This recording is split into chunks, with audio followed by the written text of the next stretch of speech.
Guys आज हम करेंगे जनरेशन्स ऑफ कंप्यूटर। कंप्यूटर की जनरेशन्स कौन सी हैं, कितनी हैं, जनरेशन की डेफिनेशन क्या है। इंपॉर्टेंट टॉपिक है, मोस्टली एग्जाम में ये क्वेश्चन आता ही आता है। समटाइम शॉर्ट में आ जाता है और समटाइम लॉन्ग में आ जाता है।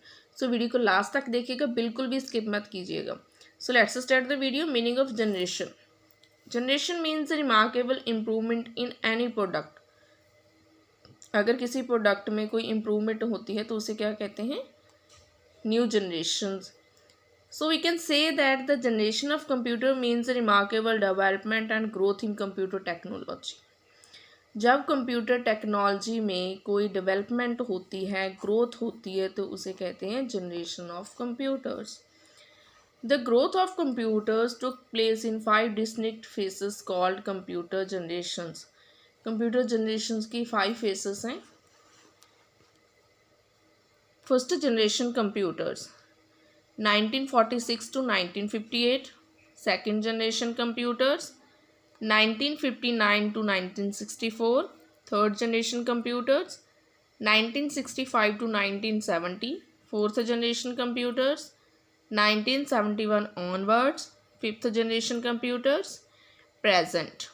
सो गाइज अब मैं आपको हर एक जनरेशन को एक्सप्लेन करूँगी बिकॉज इंपॉर्टेंट टॉपिक है। अगर आपको लॉन्ग में आता है तो आपको हर एक जनरेशन को एक्सप्लेन करना होगा। सो वीडियो को लास्ट तक देखिएगा, बिल्कुल भी स्किप मत कीजिएगा।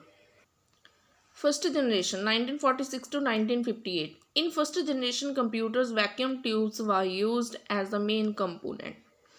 फर्स्ट जनरेशन कंप्यूटर्स में वैक्यूम ट्यूब यूज़ की जाती थी। Due to the large size of the vacuum tubes, these computers were very large in size with limited memory. Because vacuum tube का साइज़ बड़ा था तो कंप्यूटर का साइज़ भी बड़ा होगा। विद द लिमिटेड मेमोरी, इसकी मेमोरी क्या थी, लिमिटेड थी। ENIAC, EDVAC, EDSAC are some examples of these computers. ENIAC computer हो गया, एडविक कंप्यूटर हो गया, एडसिक, तो ये सभी क्या है, फर्स्ट जनरेशन कंप्यूटर्स की एग्जाम्पल्स हैं। बिकॉज इन सभी में वैक्यूम ट्यूब यूज़ की जाती थी और इनका साइज़ बड़ा होता था। फीचर्स क्या है फर्स्ट जनरेशन कंप्यूटर्स की। Vacuum tubes were used in the electronic circuitry. Slow operating speed, इसकी जो ऑपरेटिंग स्पीड थी वो स्लो थी।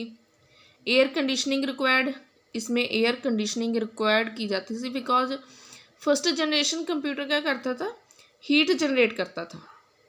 Very working size, so unreliable and non portable. Because first generation computer का साइज़ बड़ा होता है तो ये क्या होते हैं, अनरिलायबल होते हैं और अनपोर्टेबल होते हैं। Next is second generation computer क्या होते हैं। 1959 to 1964, the second generation computers used transistors in place of vacuum tube which was made up of semiconductor material. Second generation computers में ट्रांसिस्टर यूज़ होते थे in place of vacuum tube और किसके साथ बने होते थे, सेमीकंडक्टर मटेरियल में बने होते थे। The size of these computers is very small as compare to the first generation computers. Second generation computer का जो साइज़ था वो छोटा था compare to first generation computers. Examples कौन सी हैं, IBM 7000 series, Honeywell 200। Next features क्या है सेकेंड जनरेशन की। Transistors were used in the electronic circuitry, इसमें ट्रांसिस्टर यूज़ किए जाते थे। Less heat generated, first generation computer क्या करते थे, बहुत ही ज़्यादा हीट जनरेट करते थे, बट सेकेंड जनरेशन कंप्यूटर्स में लेस हीट जनरेट होती थी। Faster than first generation computers के कंपेयर में ये क्या होते थे, फास्ट होते थे। High level languages were used, इसमें हाई लेवल लैंग्वेजेस यूज़ की जाती थी। सो गाइज आगे हम करेंगे third, fourth and fifth generation. Important topic है और मैं आपको बिल्कुल इजी लैंग्वेज में करवा रही हूँ, तो वीडियो को बिल्कुल भी स्किप मत कीजिएगा। आपका जो टॉपिक है जो वीडियो को देखने के बाद बिल्कुल क्लियर हो जाएगा। Third generation 1965 to 1970। In this generation integrated circuits used, इसमें इंटीग्रेटेड सर्किट्स यूज़ किए जाते थे। Due to this the size of this generation computer much smaller than first two generation computers. Because integrated circuits use होते थे, इसका size भी small था। It means third generation computers का साइज़ भी स्मॉल था compare to first and second generation computers. Examples IBM 360 series and ICL 1900 series. Next features क्या है, integrated circuits were used, smaller in size, a very low heat generator. First and second generation computers के compare में ये क्या करते हैं, बहुत ही low heat generate करते थे, पोर्टेबल थे बिकॉज इसका साइज क्या था, स्मॉल था, इजली हम इसे one place to another place ले जा सकते हैं, portable, less power requirement. Next है fourth generation computers 1971 onwards. In this generation, very large scale integrated circuits of about 50,000 components on a single chip used. Fourth generation computers में very large scale integrated circuits use होते से थे, वो भी in single chip 50,000 components, one chip में 50,000 components होते थे. So the size is very small for this computers. इसका साइज जो था बहुत ही छोटा था, स्मॉल था.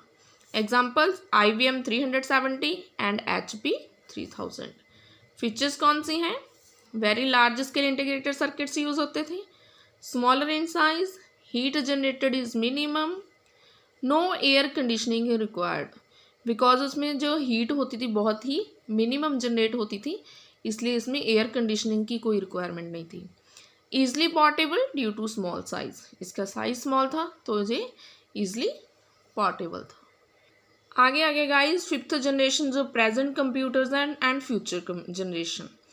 And the exact time of fifth generation cannot be specified, but it has been started near 1989.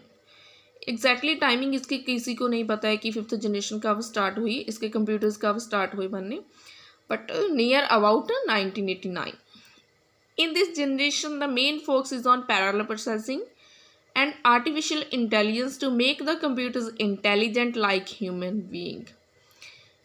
जो फिफ्थ जनरेशन कंप्यूटर्स हैं उनका मेन फोकस किस पर है, एक तो पैरेलल प्रोसेसिंग हो गई, दूसरा आर्टिफिशियल इंटेलिजेंस, ताकि कंप्यूटर्स को इतना इंटेलिजेंट बना दे जैसे कि ह्यूमन इंटेलिजेंट होते हैं. एग्जांपल हो गई super computers and robot. Features कौन कौन सी हैं, इसमें ULSI टेक्नोलॉजी यूज़ की जाती है, ultra large scale integrated circuits, development of true artificial intelligence, more user friendly with multimedia features. अगर हम प्रेजेंट कंप्यूटर्स हैं जो हमारे फिफ्थ जनरेशन के वो यूज़ करते हैं तो वो हमें मल्टीमीडिया फीचर्स के साथ मिलते हैं. सो गाइस आई होप आज का टॉपिक आपको क्लियर हो गया होगा, सभी जनरेशन्स क्लियर होगी. अगर वीडियो अच्छी लगी तो लाइक करें, शेयर करें और कमेंट करके बताएं कि वीडियो कैसी लगी.